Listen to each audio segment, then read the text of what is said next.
திமுகவுக்கு நீங்க ஒரு ஏஜென்ட். உங்களை மாதிரி நிறைய ஏஜென்ட் இருக்கிறாங்க. இப்போ நாளைக்கே உங்க வீட்டில் ஏதாவது ஃபங்க்ஷனு இல்லை உங்க வீட்டில் ஏதாவது பிரச்சனைனா ஸ்டாலின் அவர்களோ இல்லை உதயநிதி அவர்களோ வரமாட்டாங்க.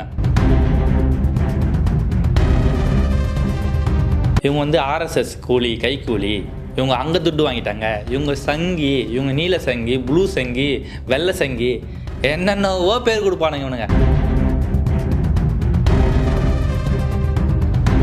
விமர்சனங்களை ஏற்றுக்காத நீ ஏன் இதுக்கே பெரியாரிஸ்டாக இருக்கிற? விமர்சனங்களை ஏற்றுக்கவே முடியலனா நீ எதுக்கு பெரியாரிஸ்ட்டு? பெரியார் வாங்காத விமர்சனமா நீ வாங்கிட்ட போற? நடுநிலையாக உன்னால் எப்போ இருக்க முடியும்னா காசு வாங்காததுனா தான் இருக்க முடியும்.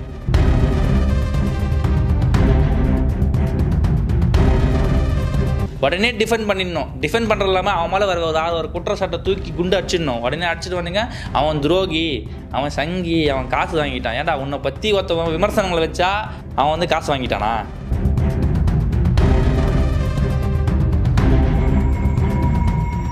அரசியல் பிழைத்தோருக்கு அறம் கூற்றாகும். இன்றைக்கி நம்ம சேனலில் இது வரைக்கும் பண்ணாததை நம்ம பண்ண போகிறோம். என்னென்னா ரோஸ்ட் பண்ண போகிறோம். நம்ம சேனலில் வந்து யாரையும் ரோஸ்ட் பண்ணக்கூடாது, பெருசாக விமர்சிக்கக்கூடாது, நம்மளுடைய தவறுகளை வந்து சுட்டி காட்டலாம்னு நினச்சோம். ஆனால் வந்து சில விஷயங்களை நம்ம வந்து அதான் ஆடுற மாட்டை ஆடி கிடக்கணும், பாடுற மாட்டை பாடி கிடக்கணும்ல, சில இதுகளை அடித்து தான் திருத்தணுன்ற மாதிரி கொஞ்சம் ரோஸ்ட் பண்ண வேண்டிய தேவைகள் இருக்குது. அதனால் இன்றைக்கி வந்து பண்ணிவிடுவோம். யாரை நம்ம பண்ண போகிறோன்னா நம்ம யூடியூப் ரூட்டர்ஸ் மைனர் அண்ணனையும் சத்யா அண்ணன் இருக்காங்க, 2 பேரையும் தான் பண்ண போகிறோம். ஏன்னா அவங்களுக்கு மேலே தனிப்பட்ட முறையில் நம்மளுக்கு எந்த காழ்ப்புணர்ச்சியும் கிடையாது. ஆனால் அவங்களுடைய செயல்பாடுகள் வந்து என்னவா இருக்குதுன்றது சமூகத்துக்கு தெரியணுன்றதுக்கு தான் இந்த வீடியோவை நான் போடுறேன். ஏன் வந்து நான் வந்து யூடியூப் ரூட்டர்ஸ் அவங்கள ஸ்பெஷலாக அவங்க மென்ஷன் பண்ணிக்கிறேன்னா, இது வந்து ஒன் ஆஃப் த பர்சன் தான். இவங்கள மாதிரி சில பேர் இருக்காங்க. 2 விதமாக இங்கே இருக்கிறாங்க. ஒன்று திமுகவுக்கு ஆதரவான ஊடகங்கள், இன்னொன்று பிஜேபிக்கு ஆதரவான ஊடகங்கள், ஏடிஎம்கேக்கு ஆதரவான ஊடகங்கள் இருக்குது. அவங்களுடைய கருத்துக்களை ஆதரவாக சொல்லுவாங்க. நடுநிலையாக சில ஊடகங்கள் இருக்கும். நான் ஏன் இந்த வீடியோ பண்ணுறேன்னா, நம்ம யூடியூப் ரூட்ஸ்லேருந்து ஒரு வீடியோ வந்தது. என்னென்னா புரட்சி பாரதம் கட்சியோடைய தலைவர் ஜெகன்மூர்த்தியார் அவர்களுடைய ஒரு வீடியோ. அவர்களை வந்து தனிப்பட்ட முறையில் விமர்சனம் செஞ்சு ஒரு வீடியோ. அந்த வீடியோ எப்படி இருந்ததுன்னா ரொம்ப வந்து அன்ரெஸ்பான்சிபிளாக இருந்தது. அவர் வந்து ஒரு மாநில கட்சியோடைய தலைவர், ஒரு எம்எல்ஏ, ஒரு மிகப்பெரிய கட்சியுடைய தலைவர். ஆனால் இவங்க அதை அணுகுன முறை இருக்குல்ல, அது ரொம்ப ராங்காக இருக்குது. ரொம்ப ராங்கானா ரொம்ப ஒரு மாதிரி அன்ரெஸ்பான்சிபிள் அந்த மாதிரி இருந்தது. இவங்க வேற ஒரு கட்சியோ இல்லை வேற ஒரு மாநில தலைவரையோ இது மாதிரி அணுகியிருப்பாங்களா அப்படின்னா அது கண்டிப்பாக அவங்க அது அப்படி அணுகியிருக்க மாட்டாங்க. சரி, ஓகே, என்ன விமர்சனம் பண்ணாங்கன்னு ஒன்று இருக்குல்ல. புரட்சி பாரதம் கட்சி ஏடிஎம்கே கூட்டணியில் இருக்குது.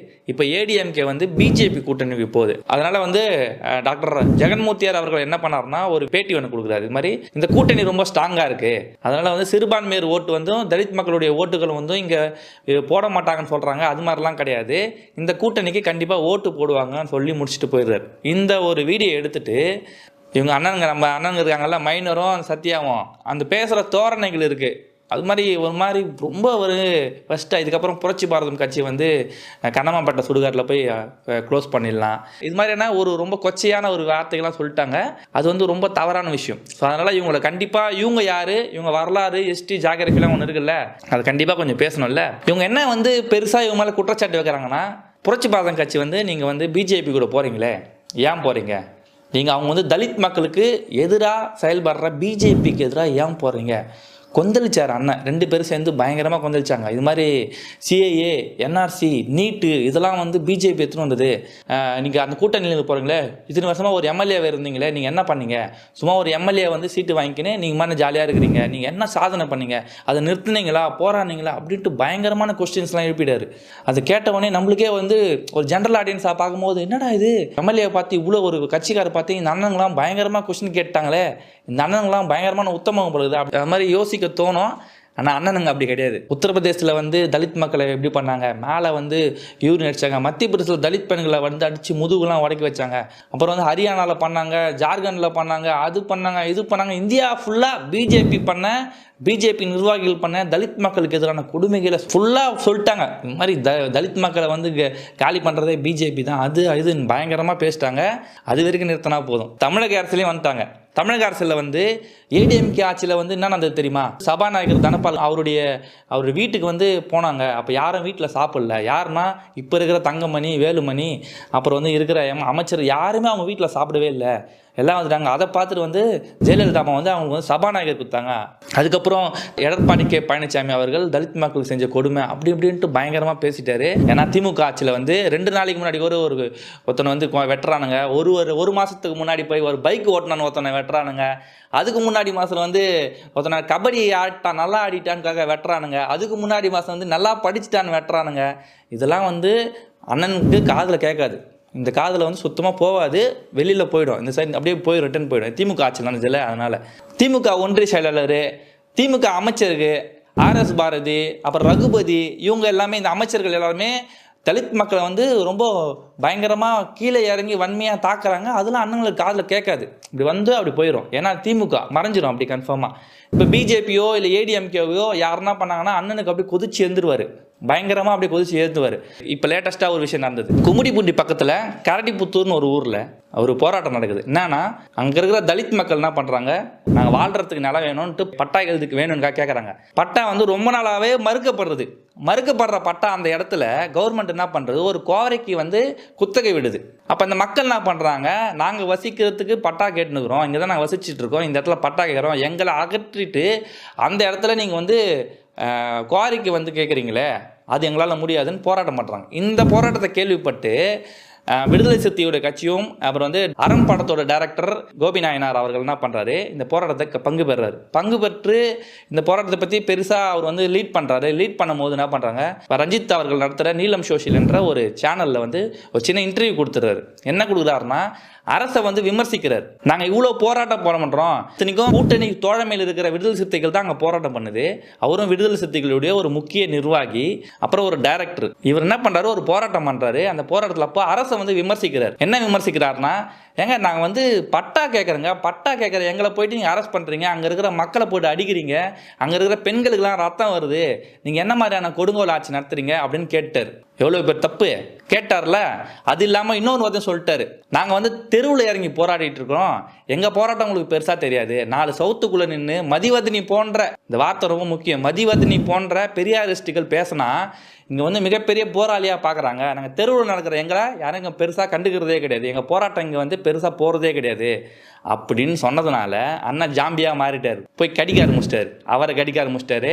அப்புறம் என்ன பண்ணுறாங்கன்னா, ஒரு லாபி கிரியேட் பண்ணுறாங்க. எப்படின்னா, நீங்கள் தலித் மக்களுக்கு ஆதரவாக ஒரு போராட்டம் பண்ணுறியா, அதுவும் அந்த தலித் மக்களுக்கு ஆதரவாக போராட்டம் பண்ணுற ஆள் நீங்கள் அரசுக்கு எதிராக போராட்டம் பண்ணுறியா. கொஞ்சம் பேர் இருக்காங்க, அண்ணன் இருக்கார், அண்ணன் முக்தார் அண்ணன் இருக்கார், ஜீவா டூடே இருக்காங்க, செந்தில் வேலு அண்ணன் இருப்பாங்க. இவங்க எல்லாருமே முற்போக்காக பேசுகிறதுக்கு கூடவே இருப்பாங்க, முற்போக்காக பேசுவாங்க, எல்லாம் பண்ணுவாங்க.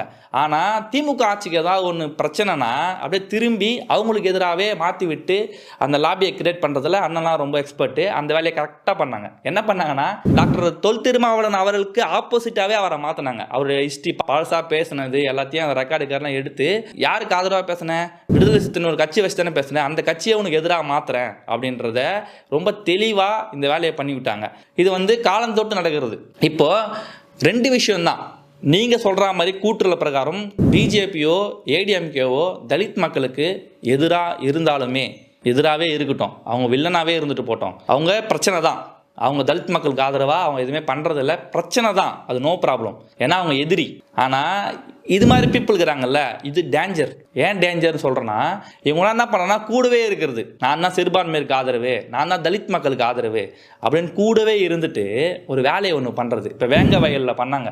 அண்ணா வந்து எல்லாத்தையும் கீழ்ச்சி பேசி நிற்பார். ஆனால் வேங்க வயல் மேட்டரை பெருசாக பேசியிருக்க மாட்டார். ஏன்னா அன்றைக்கி யார் இந்த வேங்க வயல் பிரச்சனையை பற்றி பேசினா யாருக்கு பிரச்சனை, அரசுக்கு பிரச்சனை, இங்கே இருக்கிற அரசுக்கு பிரச்சனை. அதனால் என்ன பண்ணுறது, அந்த பிரச்சனையை பெருசாக பேசுறது கிடையாது. இவர் பேசுவார்ல, இன்றைக்கி புரட்சி பாரத்தை பற்றி பேசுகிறார்ல, நீங்கள் என்ன பண்ணீங்க, ஒரு MLA வச்சு என்ன பண்ணீங்க, சும்மா சொகுசு அப்படிலாம் கிடையாது. வேங்க வயல் பிரச்சனைக்கு புரட்சி பாரத்தை சேர்ந்த தலைவர் ஜெகன்மூர்த்தியார் அவர்கள் அங்கே போய் நிற்கிறாரு, அங்கே போய் சண்டை போடுறாரு. பிரச்சனையை வந்து நீங்கள் வந்து கவர்மெண்ட் வந்து அங்கே இருக்கிற மக்கள் மேலேயே நீங்கள் வந்து இந்த குற்றத்தை வைக்கிறீங்க, மக்கள் பாதிக்கப்பட்டிருக்காங்க அப்படின்னு நிற்கிறாரு. இங்கேருந்து யாரும் பேசலை. ஓகேங்களா, நீங்கள் இப்போ பேசுகிற அண்ணன்லாம் கூட யாரும் பேசலை. ஏன்னா 4 செவத்துக்குள்ளே உட்காந்து பேசுகிற அண்ணன் கூட யாரும் பேசலை. டோல்கேட் பிரச்சனை 2 வாரத்துக்கு முன்னாடி ஒரு டோல்கேட் பிரச்சனை வைக்கிறார். காலாவதியான டோல்கேட்டை வந்து மூடணும், அதனால் மக்களுக்கு மிகப்பெரிய வரி சுமை இருக்குது அப்படின்னு போராடுறாரு. ஒரு MLA வச்சுக்கிறாரு, போராடுறாரு. நீங்கள் என்ன பண்ணன்னு கேட்கக்கூடாது, பொதுப்படியாகவும் பேசுகிறாரு, சமூகத்துக்காக பேசுகிறாரு, எல்லாத்துக்காக பேசுகிறாரு. ஓகேங்களா, நீங்கள் வந்து சிம்பிளாக என்ன பண்ணார், அவரால் வந்து நீட்டு வந்து கட் பண்ண முடியுமா, இதெல்லாம் சொல்கிறது என்ஆர்சியை கட் பண்ண முடியுமா? இல்லை சிஏஏ வந்து அவரால் வந்து அவங்க பிஜேபி கிட்ட சொல்லி ஸ்டாப் பண்ண முடியுமா? டிஎம்கே தான் வந்து நீட்டை நாங்கள் வந்து கேன்சல் பண்ணுவோம், தமிழ்நாட்டுக்கு மட்டும் ஸ்பெஷலாக வந்து விலக்கு ஏற்படுன்னு சொல்லி ஆட்சிக்கு வந்தது டிஎம்கே கவர்மெண்ட். இத்தனை எம்பி எம்எல்ஏ இருக்கிறாங்க, அவங்களாலே ஒன்றும் பண்ண முடியல. ஒரே எம்எல்ஏ வச்சுக்கிறாரு, அவர்கிட்ட கொஸ்டின் பண்ணுங்கிற. இதே மாதிரி சேமா பாரஞ்சித்துக்கும் பண்ணார். முன்னாடி வந்து பாரஞ்சித் வந்து ஒரு புரட்சிகரமான டைரக்டரு, கபாலி, காலா இந்த படத்தெல்லாம் பற்றி ஒரு மெட்ராஸில் பற்றிலாம் இவரோட வீடியோ போய் பாருங்கள், பயங்கரமாக பேசியிருப்பார். சமூகத்துக்கு வந்து ஒரு பயங்கரமாக ஒரு புரட்சி ஒரு புரட்சி இயக்குனர் அப்படி இப்படின்னு இவரே பயங்கரமாக பேசியிருப்பார். ஒரே ஒரு இடத்துல ஒரே ஒரு இடத்துல பெரியாரிஸ்ட்டை பற்றியும் கம்யூனிஸ்ட்டை பற்றியும் ஒரு சின்ன விமர்சனம் வச்சார், திராவிட கட்சியை பற்றி ஒரு சின்ன விமர்சனம் வச்சார், அவ்வளோதான். அன்னிலேருந்து பார்த்தோன்னா அவரை பற்றி ஃபுல்லாக வேறு மாதிரி நெகட்டிவ் கிரியேட் பண்ணுறது. இதே வந்து இயக்குனர் கோபி அவர்களுக்கும் இதே சேம். அப்போ இவரை பற்றியான வீடியோலாம் வேறு மாதிரி பேசியிருப்பாங்க. அவர் என்னைக்கு வந்து அரசை பற்றி, அதாவது திமுக அரசை பற்றி என்னைக்கு ஒரு விமர்சனம் வைக்கிறாங்களோ அன்னைக்கிலேருந்து அண்ணா அப்படியே ஜாம்பியாக மாறிடுவார். அன்னி ஸ்டார்ட் ஆகும், அன்னிலேருந்து கடிக்க ஆரம்பிச்சிடுவார். இந்த மதிவதனி இந்த பேருக்கு ஏன் அண்ணன் பயங்கரமாக பொங்குறாருன்னா, மதிவதனி அவங்க வந்து பெரியாரிஸ்ட். என்ன விஷயம்னா, ஏதாவது எதிர்த்தரப்பு இப்போ வந்து ஏடிஎம்கேலோ பிஜேபியிலோ யாருன்னா பேச வராங்கன்னா மதிவதனி வந்து பொதுவெளியில், அதாவது சமூக வலைத்தளங்களில் பயங்கரமாக டிஃபெண்ட் பண்ணுவாங்க. இப்போ டிஎம்கே ஆட்சி பற்றி யாராவது குறை சொன்னாங்களோ, டிஎம்கே பிரச்சனை பற்றி என்ன பேசுனாங்களோ நல்லா டிஃபெண்ட் பண்ணுவாங்க. ஸோ அந்த டிஃபெண்ட் பண்ணுறதுனால திமுக தரப்புல இருந்து அவங்கள வந்து காப்பாற்றுறாங்க. அவங்க என்ன பண்ணாலுமே அவங்க செய்கிறது சரின்ற மாதிரியான காப்பாற்றி எடுத்துன்னு வர்றதுக்கான வேலையை இந்த லாபி பண்ணிகிட்டே இருக்கு. இப்போ நாளைக்கு பெரியாரே வந்து திமுக ஆட்சியில் இது குறைன்னு சொன்னால் கூட பெரியாரை போட்டு திட்டுவாங்க. ஏன்னா பெரியார் சரி கிடையாது, பெரியாரை பற்றி இப்படி அப்படி சொல்கிறது கூட இவங்க தயங்க மாட்டாங்க. திமுகவா பெரியாரானா இவங்க கன்ஃபார்மாக திமுக சைடில் தான் நிற்பாங்க. அது மாதிரியான ஆளுங்கள் தான் இவங்க. அதை விட என்னன்னா, உங்களுக்கு வந்து மதிவதனி மேலே இருக்கிற அக்கறை ஏன் பெரியார் மேலே இல்லைன்னு தான் எனக்கு மிகப்பெரிய கோபமாக இருக்குது. ஏன்னா இப்போ வந்து திரு எச் ராஜாவாக இருக்கட்டும், திரு சீமானா இருக்கட்டும், கடந்த சில நாட்களாக சில மாதங்களாகவே பெரியாரை போட்டு கிளின்னு கிழிக்கிறாங்க. அப்போ வராத வீரம் உங்களுக்கு இப்போ வருதுன்னு தான் ரொம்ப ஆச்சரியமாக இருக்குது. இடிச்சு கிளின்னு கிழிக்கிறாங்க. அப்போது நீ இப்போ உங்களுக்கு ஒரு திமுக ஒரு சின்ன பிரச்சனைனா உடனே முட்டு குத்து நீங்கள் வரீங்கல்ல.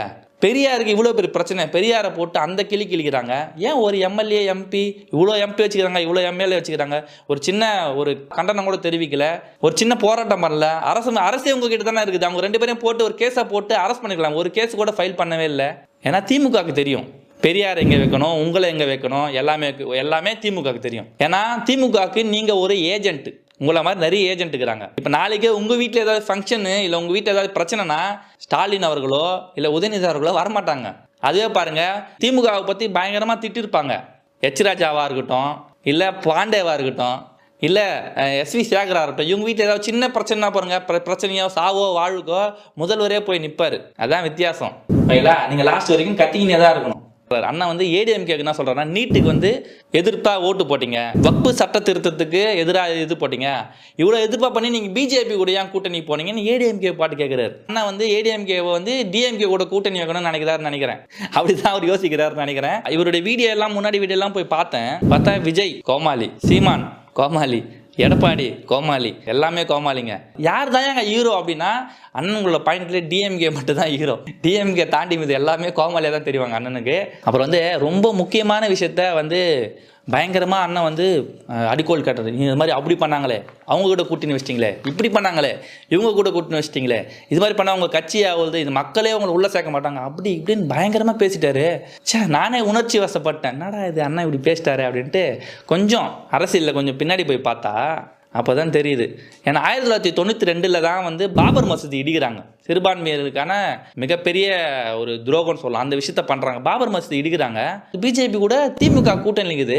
முதல் முறையாக பிஜேபியில் எம்எல்ஏ வராங்க. நம்ம எச் ராஜா அண்ணன் வந்து பேரில் பாருங்கள், எச் ராஜா எக்ஸ் எம்எல்ஏன்னு இருக்கும் பாருங்கள். அந்த எக்ஸ் எம்எல்ஏவை திமுக தான் கொடுக்குது. அண்ணனுக்கு அது யாரும் சொல்லலைன்னு நினைக்கிறேன். ஓகேங்களா? சிறுபான்மையருக்கு ஆதரவாக பயங்கரமாக பேசுனார், தாழ்த்தப்பட்ட மக்களுக்கு ஆதரவாக அப்படி இப்படின்னு அண்ணன் வந்து மூச்சு பிடிக்க பேசுகிறார் அந்த வீடியோவில்.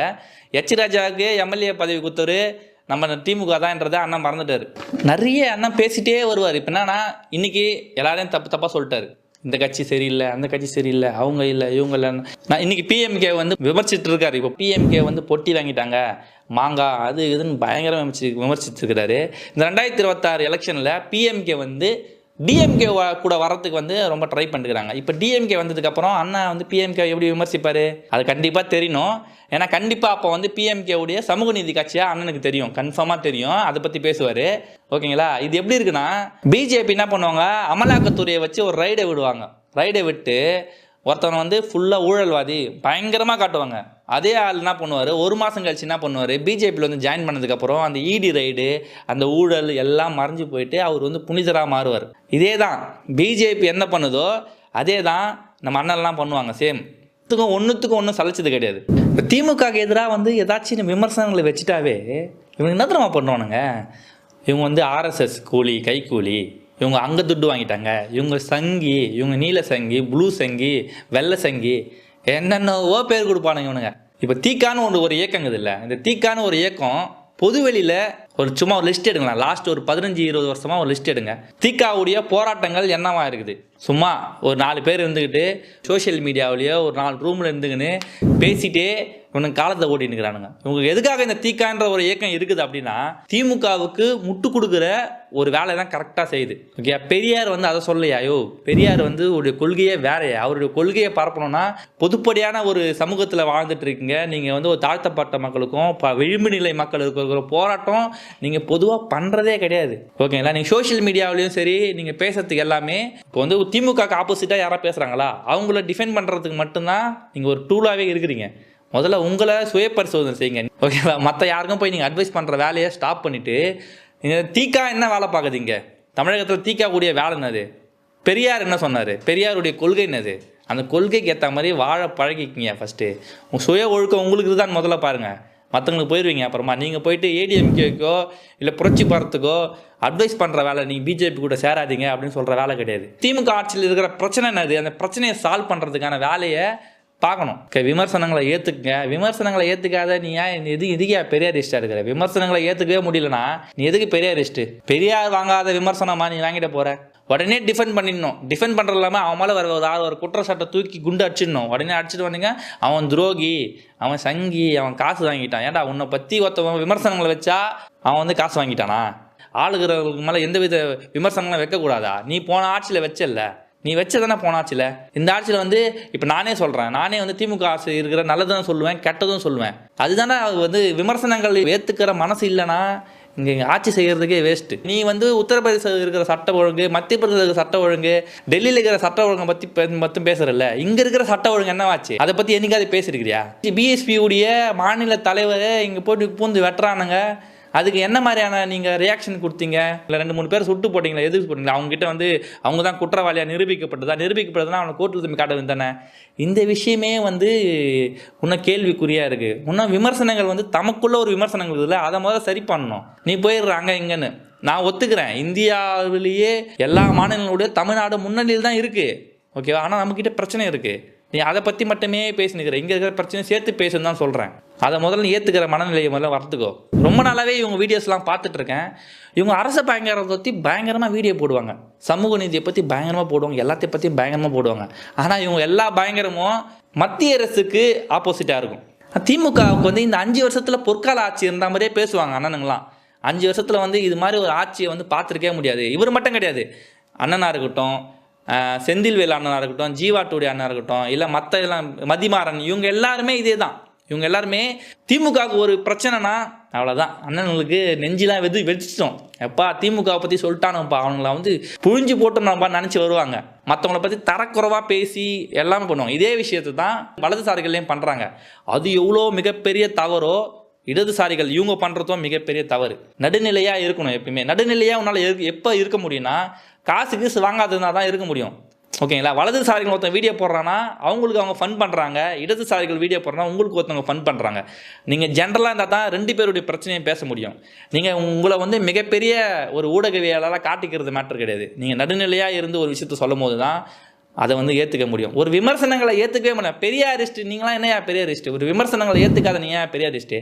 ஒருத்தவங்க பற்றி விமர்சனங்கள் வைக்கிறாங்கன்னா அந்த விமர்சனங்கள் என்ன வைக்கிறாங்க, ஏன் வைக்கிறாங்கன்னு தெரியணும் ஃபஸ்ட்டு. அந்த விமர்சனத்தை நம்ம ஏற்றுக்கிறதுக்கு மனப்பக்குவம் வரணும். அந்த விமர்சனம் வைக்கிற மேலே குற்றச்சாட்டு பண்ணி அவங்கள ஆப்போசிட்டாக காட்டுறதுல நீ அவ்வளோ பெரிய அறிவாளி கிடையாது. உன்னை விட மிகப்பெரிய அறிவாளி இருக்குது, உன்னை விட மிகப்பெரிய ஐடி விங் இருக்காங்க. நீங்களாம் குழந்தைங்க. பிஜேபி ஐடி விங் பெருசானா பிஜேபி ஐடி விங் தான் பெருசு, அவங்க லாபி தான் பெருசு. முதல்ல வந்து பேசுகிற நோக்கங்கள் வந்து எவ்வளோ முக்கியமானது தெரிஞ்சுக்கணும். ரெஸ்பான்சிபிலிட்டி ரொம்ப முக்கியம். ஓகேங்களா? நீங்கள் வந்து ஒருத்தரை எதிர்த்து பேசும்போது என்ன வேணாலும் பேசலாம், ஆனால் ஒரு தலைவரை பேசும்போது அதுக்கான ரெஸ்பான்சிபிலிட்டி இருக்கணும். அந்த ரெஸ்பான்சிபிலிட்டி இல்லைன்னா அது ரொம்ப தப்பாகிடும். எல்லாத்தையும் பண்ணிவிட்டு கிளைமேக்ஸில் ஒன்று பண்ணாமல் ஒரு அரசியல், அதான் எப்பா மிகப்பெரிய அரசியல். ஒரு பட்டியலின சமூகத்தோடைய தலைவர் ஜெகன்மூர்த்தியார் அவரை வந்து பயங்கரமாக தரக்குறைவாக இறங்கி விமர்சித்தேன். கிளைமேக்ஸ் முடியும் போது கிளைமேக்ஸில் வந்து என்ன பண்ணுறதுன்னா, இது மாதிரி வந்து அண்ணன் திருமாவளவன் தெரியுமா, திருமாவளவனை பற்றி ஒரு 4-5 நல்ல வார்த்தை சொல்லிவிட்டு திருமாவளவன் வந்து இந்த சமூகத்துக்காக பயங்கரமாக பண்ணுறாரு. திருமாவளவனே இப்போ என்ன பண்ணுவாங்க, திருமாவளவனுடைய ஃபாலோவர்ஸ் விசிகா எல்லாமே அண்ணனுக்கு ஃபயர் ஓட ஆரம்பிச்சிருவாங்க. இதே தான் வந்து முக்தாரம் பண்ணார். டைரக்டர் கோபி நாயனார் அவர்களை கூப்பிட்டு இதே மாதிரி அவர் வந்து இஷ்டத்துக்கு பேசிட்டு போகும்போது திருமாவளவன் அவர்களுக்கு எதனா ஒன்றா நான் இறங்கி வருவேன், நீங்களாம் திருமாவளவனுக்கு வரல, நீங்களாம் வந்து திமுகவுக்கு வரீங்க. ஓகேங்களா? அதில் வந்து திருமாவளவனை கரெக்டாக யூஸ் பண்ணுறீங்க.